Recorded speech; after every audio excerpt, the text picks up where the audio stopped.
you looked at this goal and you thought, this is perfection, and you want to move towards that perfect goal, only to find that that perfectionistic goal is really an illusion that's unattainable. You know, perfectionism is something that is contrived, where we want to have something perfect in our lives. And none of us are perfect. So we are doomed to failure if we have those types of perfectionistic goals. But with God, you are not a failure. And in fact, God is the only perfect one. And He's the one that has made you in such a way that you need Him. You depend on Him. And part of the joy of coming into God's presence is we are transformed in His presence.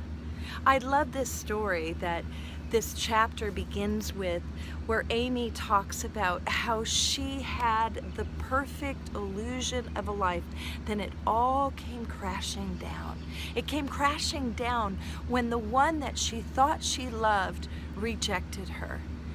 And how the pain of it was not just the broken relationship, but the broken relationship with God. Amy found healing in God's presence, and so can you, because God's presence brings the sense of satisfaction of being with the one that you love. When you come into God's presence without pretense, then you and I are changed. It's that one-to-one intimate love relationship with the God of the universe. And in that, the God of the universe, Jesus Christ, is perfecting you day by day. But the way that God perfects you is more the way that a father with a newborn child. I'm so excited to be a grandmother, and you know, the joy of watching the different stages, when they learn to smile, when they learn to roll over, or when they learn to take steps. You know, when my children were growing, there was never a time that when they took their first steps and then they fell over, I didn't stand with my hands on my hips saying, "Why did you fall down? Why are you falling down all the time?" No. I celebrated. I got the video camera out and I rejoiced in each and every step that my child took. Because the joy is in the journey. The joy is being with Christ. The joy is knowing that He accepts you just as you are.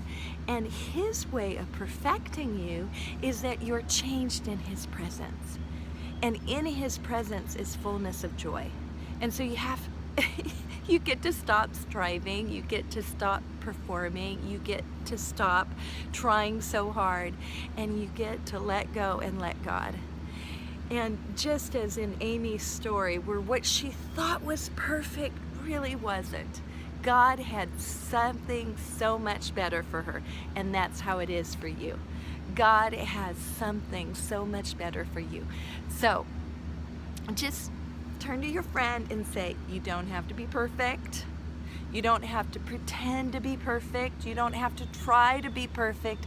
Only God is perfect, and you are wonderful.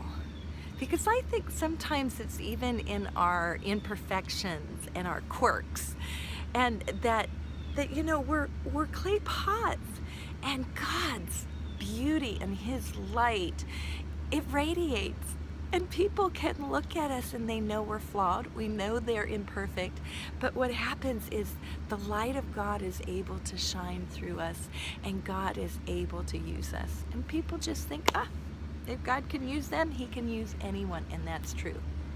God wants to use you, and He will take you journey, step by step. He's going to cheer you on. He's going to rejoice in the stage that you're in. He's not going to put you in a rat race or a wheel trying to perform. No, you are a son, you are a daughter, and He delights in you.